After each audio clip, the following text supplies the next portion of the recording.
Ave, and hail Satan. I want to address black Christians who tell me about the glories of Jesus and Christianity and how uplifted they feel being a Christian. And that's fine. You can be that way. That's fine. I will never deny you your right to your religious euphoria or your religious joy. That's fine. But let me remind you of something.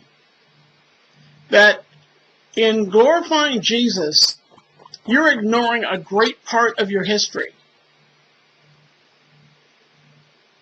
As opposed to Satanism or any other religion, I want you to make a comparison. Now, it's Christianity that brought slavery to America.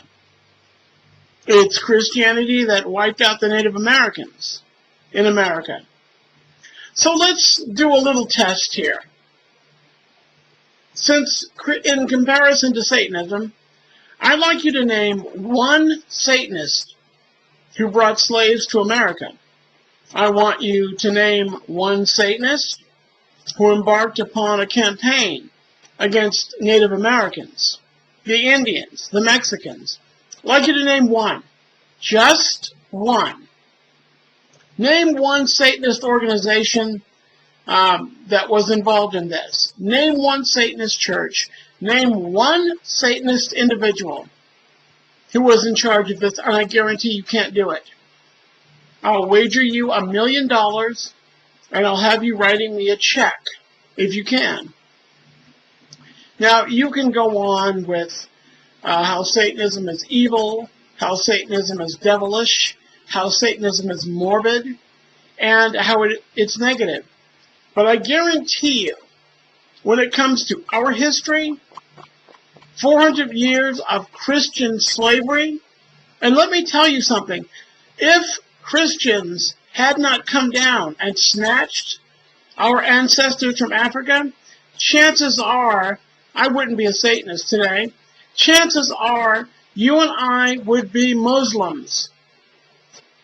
If you are really historically honest and intellectually straight, we would not be Christian at all.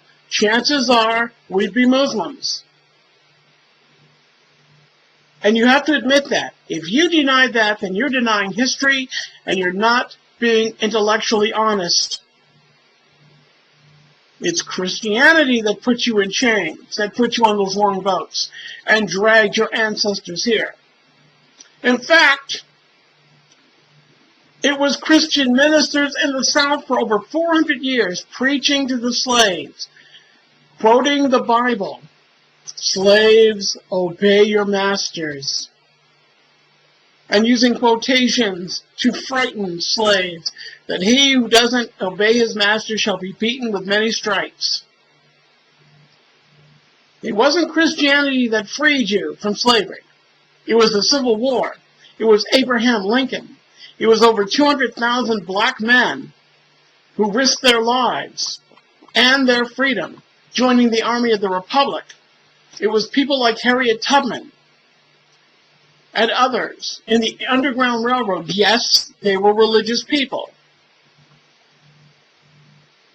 but they were few in number in comparison to those Christians in the South that kept you in slavery, and then whose descendants, still Christians, kept you in segregation, kept you in dilapidated schools and housing.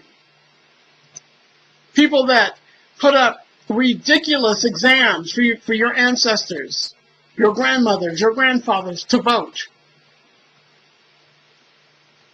Yes, all Christians. The Ku Klux Klan, the identity movement, the skinheads, all these are Christian-based. They're not Satanist-based, they're Christian-based. Not one Satanist that I know of has ever been involved in these slave markets, ever been involved in fighting for the South in the Civil War, ever been involved in segregation or the Ku Klux Klan. And you won't find it. And if you can find it, please let me know. When you have people like Willie Lynch and other people, in fact, one man even wrote a book on how to make slaves subservient by converting them to Christianity. So these people tore you away from your ancestral religion to worship a God based on a religion that kept you in slavery for 400 years. There was no Moses leading you across the Red Sea. If there had been, oh well, I'd throw up my hands and surrender the argument. But there wasn't. There wasn't. So, and I'm not saying that Christianity is a bad religion, but there were people who were misusing it to keep you in bondage for over 500 years.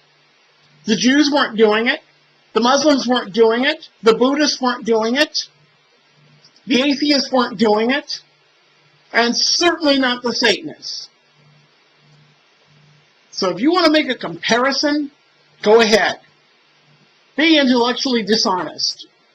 But I know that history is on my side. And I can prove it. So I say to you, if you still want to be Christian, that's fine. But you better know the history and be honest about the history of where Christianity and people of color have always been. And they've always been strange bedfellows. Ave and hail Satan.